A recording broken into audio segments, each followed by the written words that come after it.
Hello friends, જય શ્રી કૃષ્ણ, જય મહાદેવ, જય અંબે. આજની આપણી રેસીપી પ્રોટીનથી ભરપૂર બનાવવાના છે, જે છે પુડલા. તો પુડલા ખૂબ જ સરસ અને ક્રિસ્પી આપણા પીનટજી ઓઇલમાં મેં બનાવ્યા છે, જે રાજકોટનું છે અને ખૂબ જ સરસ છે. તો આ આખી રેસીપી જોવા માટે તમારે મારી YouTube channel the kitty diaries by Nikita subscribe, like, bell icon દબાવવાનું ભૂલવાનું નથી. હેલો ફ્રેન્ડ્સ, આપણે આજની રેસીપી બનાવવા જઈ રહ્યા છે ચણાની દાળથી.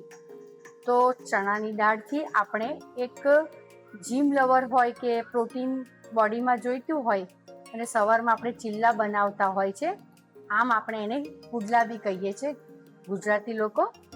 તો ખૂબ ઓછા ઇન્ગ્રીડિયન્ટ્સથી અને ખૂબ ઓછા સમયમાં પીનટજી ઓઇલમાં જે ખૂબ સરસ તમે જોઈ શકશો અનરિફાઇન્ડ પ્રીમિયમ ફિલ્ટર સિંગતેલ છે અને કોલેસ્ટ્રોલ ફ્રી અને ખૂબ જ સરસ છે. સિંગતેલ મોસ્ટલી ઘટ આવે છે, તમને ખ્યાલ જ હોય છે, ત્યારે આ ઓઇલ એવું નથી. તો જરૂરથી બજારમાં તમે લાવજો અને ટ્રાય કરજો એટલે તમને ખ્યાલ આવશે, રાઈટ. તો હવે આપણે બનાવશું રેસીપી. તો રેસીપીના ઇન્ગ્રીડિયન્ટ્સ જોઈ લઈએ. આપણે એક વાડકી ચણાની દાળ લીધી છે, જેને મેં 5 થી 6 કલાક પહેલાં પલાળી દીધી હતી. ત્યારબાદ આપનું ઘરનું પનીર. તો પનીર જાતે મેં દૂધમાંથી ફાડીને બનાવ્યું છે, બહારનું પનીર નથી. ત્યારબાદ એનામાં નાખવા માટે પુદીનાના પાન, લીલા મરચાંની પેસ્ટ, આદુ લસણની પેસ્ટ, હળદર, હિંગ, સિંધવ મીઠું અને થોડો જુવારનો લોટ અને પાણી. હવે આપણે જારમાં આપણી ચણાની દાળ લઈ લેશું.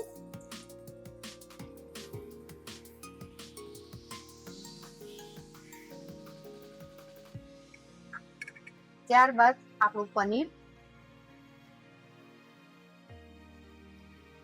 આપણા મસાલા, લીલા મરચાંની પેસ્ટ, ટેસ્ટને અકોર્ડિંગ, આદુ લસણની પેસ્ટ,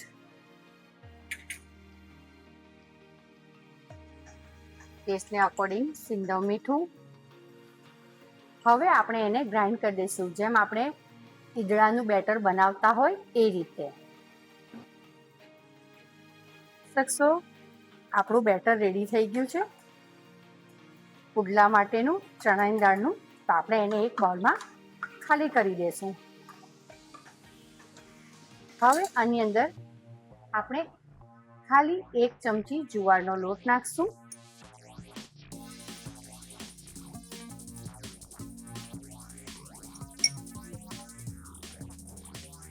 ત્યારબાદ એની અંદર આપણે નાખશું હિંગ, હળદર,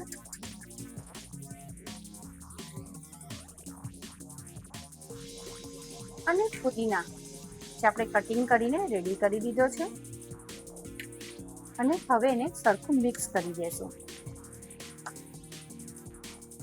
તમે આમાં તમારે મુજબ કાંદો કે બીજા વેજીટેબલ્સ પણ નાખી શકો છો. આપણે આપણી પેન ગરમ કરવા મૂકી દીધી છે અને એમાં આપણે આપણું પીનટજી ઓઇલ લેશું.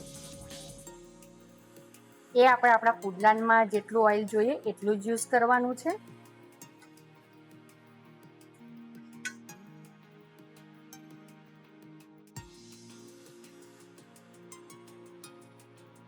તમે જો ઓછું ઓઇલ ખાતા હોય તો તમે એ પ્રમાણે પણ લઈ શકો છો.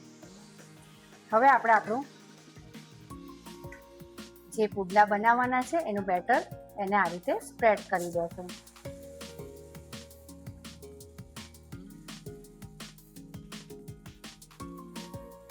તમારે જેટલી એની જાડાઈ રાખવી હોય કે પાતળું કરવું હોય તમે કરી શકો છો, ને નોર્મલ પણ રાખી શકો છો.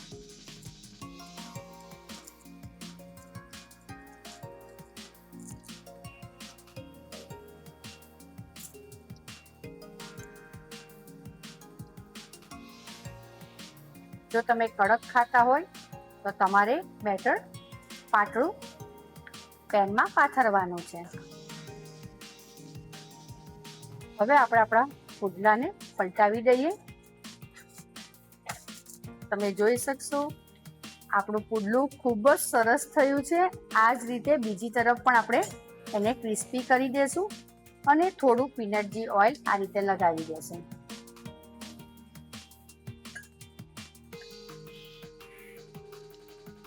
તો આપણા પુડલા રેડી થઈ ગયા છે. તો હવે આપણે એને પ્લેટીમાં સર્વ કરી દેશું.